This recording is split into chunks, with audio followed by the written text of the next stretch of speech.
So those of you that have, Yeah. those of you who haven't heard me tell a story before, I'll give you a little bit of introduction. I've written these personal essays, satirical essays, my whole life, and I have and I never do anything with them.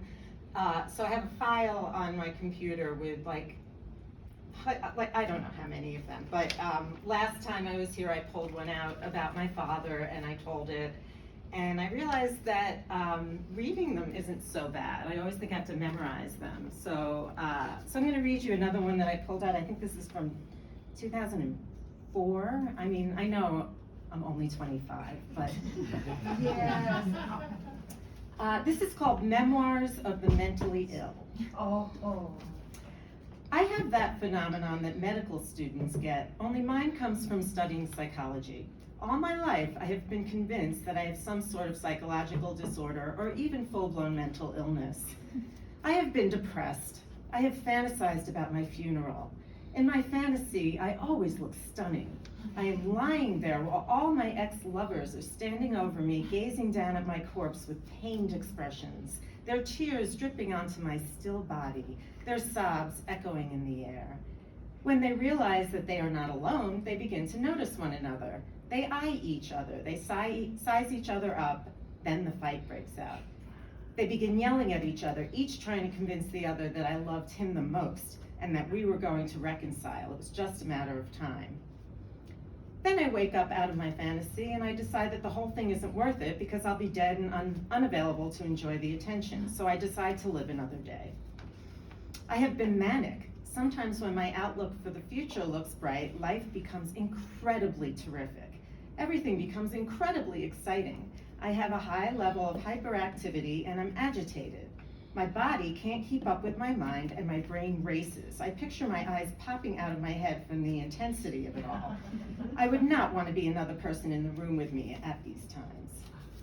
Then the caffeine wears off and I go to sleep.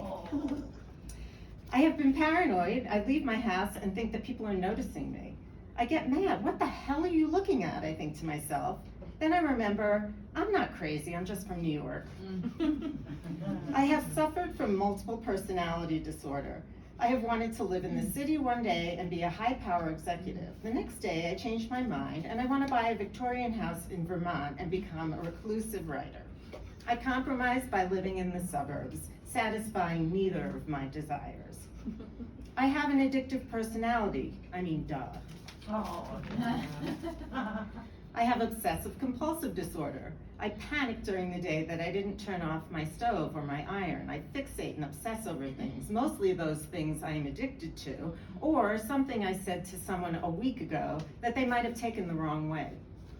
I have dementia and possibly Alzheimer's. I can't remember a damn thing, and I often get overwhelmed and go into catatonic states during which I stare at the walls blankly. Lately, I have trouble concentrating, and I'm sure that I have attention deficit disorder. So far, nothing that I have diagnosed myself with has been too serious. In fact, I find that I am not so different from other people. I can't decide if everyone is crazy or if being crazy is normal. But I hate the term normal anyway. It offends me since I don't know what it is. I've never seen normalcy demonstrated. And it offends me when people make fun of the mentally ill. I relate to them and I take it personally. And by the way, person who doesn't think he's mentally ill, have you looked in the mirror?